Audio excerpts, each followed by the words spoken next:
అందరికీ నమస్కారం. చూసే వాళ్ళందరికీ. రైతు, ఫార్మర్, అసలు వాడికి ఏమైనా విలువ ఉందయ్యా సమాజంలో?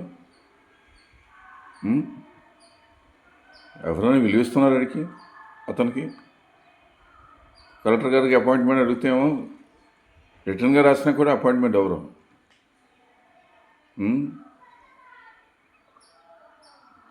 నాకైతే అర్థం కావట్లేదు.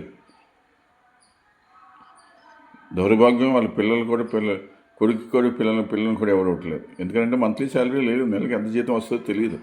మా అమ్మాయికి అమెరికా సంబంధం చూస్తున్నాం, లేకపోతే వాడు 7 lakhs శాలరీ, 7 figure శాలరీ సంపాదించేవాడికి వాళ్ళకి పిల్లలు ఇస్తున్నారు. కానీ పాపం అన్నదాతగా వాళ్ళకి పిల్లలు మాత్రం ఎవరు ఇవ్వట్లేదు. దౌర్భాగ్యం మన దేశంలో. ఎందుకంటే ఎక్కడైనా ఉంటుందయ్యా? ఇంతకన్నా ఎక్కడైనా ఉంటుందా ప్రపంచంలో? అంటే మన దేశంలో ఎవరైతే పొద్దునుంచి సాయంత్రం దాకా కష్టపడతాడో, ఎండ అనుకోకుండా వాన అనుకోకుండా, వాడికి విలువే లేదు అసలు. వాడికి దయచేసి వాడికి విలువ ఇవ్వండి, లేకపోతే మొత్తం దేశం అంతా చాలా ఇబ్బందులు పడతారు. అసలు ఈ ఎవరైతే మినిస్టర్స్ ఉంటారో అసలు మైక్రో ఎకనామీ తెలుసా వాళ్ళకి? అసలు తెలుసా వాళ్ళకి? ఫైనాన్స్ మినిస్టర్ కానీ లేకపోతే ఎవరికైనా కానీ. మన దేశం 70% వ్యవసాయం మీద నిర్భరపడి ఉంది. రైతే పాపం ఏడుస్తూ ఉంటుంటే దేశం ఏం బాగుంటుంది అయ్యా?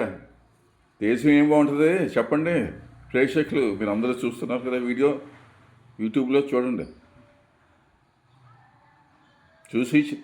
చూసి న్యాయం చేయండి రైతుకి. వాడేం ఆశించడం, వాడు తెలియదు పాపం. వాడి పంట వాడి రేటుకి ఎలా అమ్ముకుంటాడో వాడికి తెలియదు. ఇంకోళ్ళ మీద ఆధారపడాలి.